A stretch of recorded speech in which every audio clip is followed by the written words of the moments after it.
Everyone, be attentive, be focused. We are going to practice past tense today. Yes, I will be asking you sentences based on past tense, and ये जो sentences होंगे ज़्यादा नहीं, सिर्फ 5 से 7 minute के लिए हार्डली मैं आपसे पूछूंगा. मतलब मैं I will just check you कि आप कैसे जो है पास्ट के सेंटेंसेस को ट्रांसलेट करते हो. जब मैं वहां गया तो मैंने देखा वहां कोई नहीं था. Come on in English. When I went there, मैंने देखा, आई सा, वहां कोई नहीं था, देयर वाज नो वन. मुझे लगता है आपको एक बार वहां जाना चाहिए था. I think you should have gone there once. मुझे लगता है मतलब आई थिंक आपको एक बार वहां जाना चाहिए था. You should have gone there once. मैं वहां कई बार जा चुका हूं already. I have already gone there many times. अब लास्ट टाइम वहां कब गए थे बताइए मुझे. Tell me when did you go there last time, और you can say when did you go there last time, tell me, और tell me when you went last time. मुझे याद है मैं लास्ट टाइम 5 साल पहले गया था जब मैं 12th में था. I remember I went there 5 years ago when I was in 12th. Okay. मुझे पता आप ऐसा क्यों कर रहे हो. I know why you are doing this. जब मैंने उसे कॉल किया तो उसने मेरा कॉल रिसीव नहीं किया. मैं समझ गया कि वो आज कॉलेज नहीं जाएगा या नहीं आएगा. When I called him, he did not receive my call, and I understood that he would not come to college today. He would not come to college today. क्या आपने उसकी हेल्प करी जब वो उस परेशानी में था? Did you help him when he was in problem? नहीं, मैंने उसकी हेल्प नहीं करी. No, I didn't help him. मैं उसकी हेल्प करना चाहता था.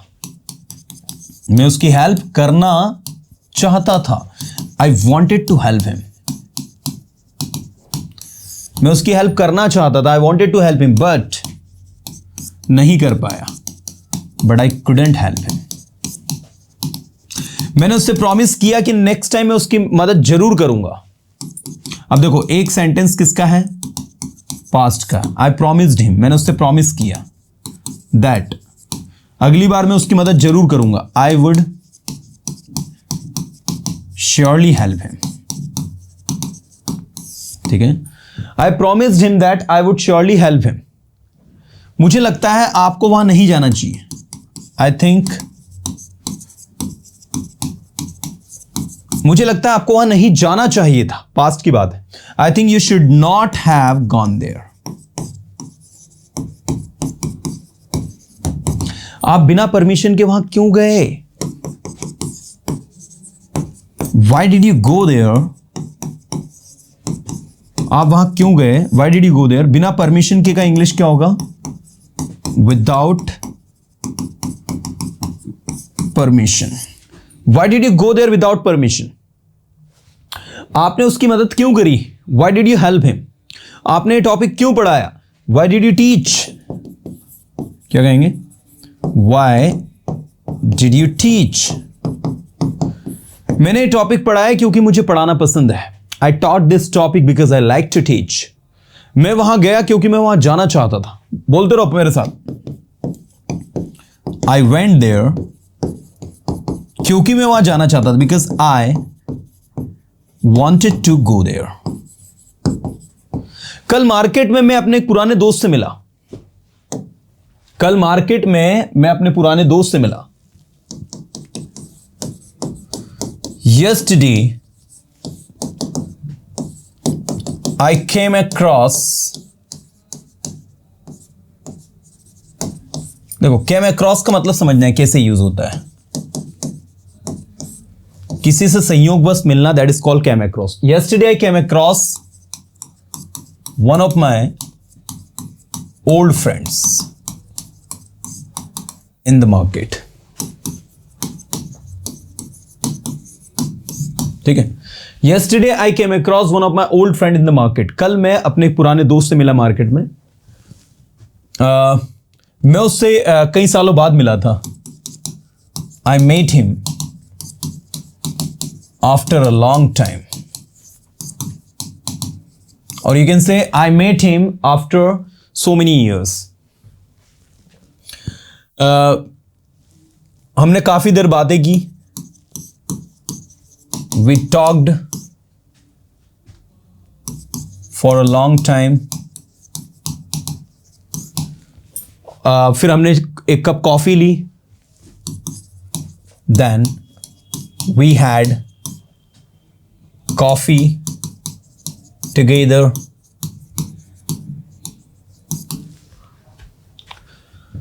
हमने हमारे स्कूल के दिनों के बारे में बात की.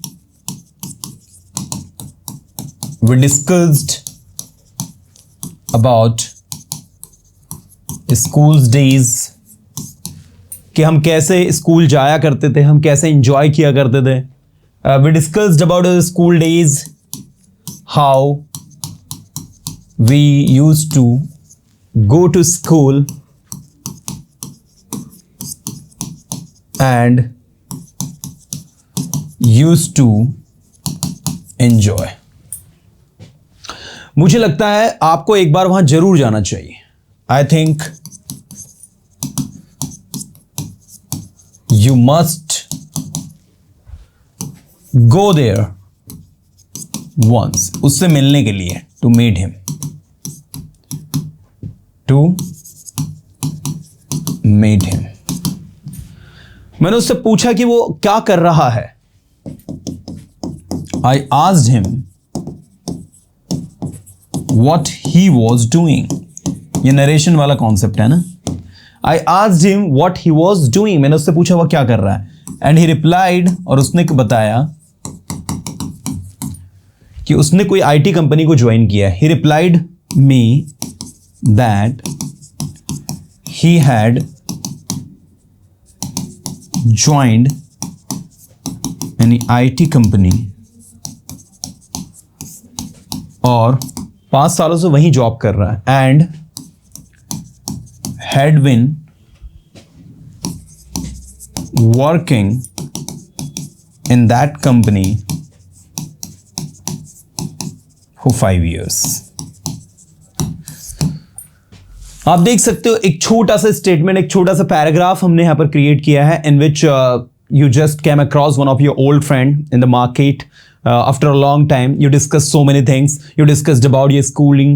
You discussed about their work profile and everything, you know.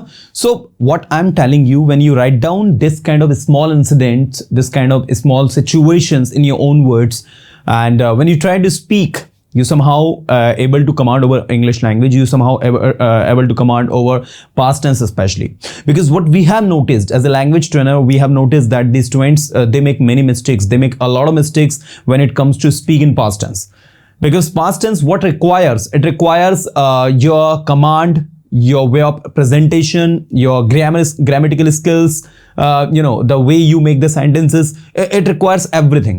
And once you know this method, once you know the process, that how you can speak any situation that has already taken place in the past, you can have good command. मान लीजिए कल जैसे आपने कहा कि कल मैं busy था इसलिए मैं आपका कॉल रिसीव नहीं कर पाया, बट अगर आज मुझे आप कॉल करोगे निश्चित ही मैं आपका कॉल रिसीव करूंगा. Yesterday I was busy so I couldn't receive your call, but today if you call me I will surely receive your call, you know. So this is the technique to speak something. तो आप छोटे छोटे situations को बनाना शुरू करो अपने hand से, जो आप बना सकते हो, जो आप बोल सकते हो, और ये चीजें आपको बहुत ज्यादा हेल्प करेंगी, बहुत ज्यादा आपकी इंग्लिश को नेक्स्ट लेवल पर लेकर जाएंगी. सो पास्ट टेंस के लिए निंजा टेक्निक यही है, यूज इट. ठीक है, आप पास्ट टेंस की जो सिचुएशन है उसको बार बार बोलने की आदत डालो एंड सी द मैजिक.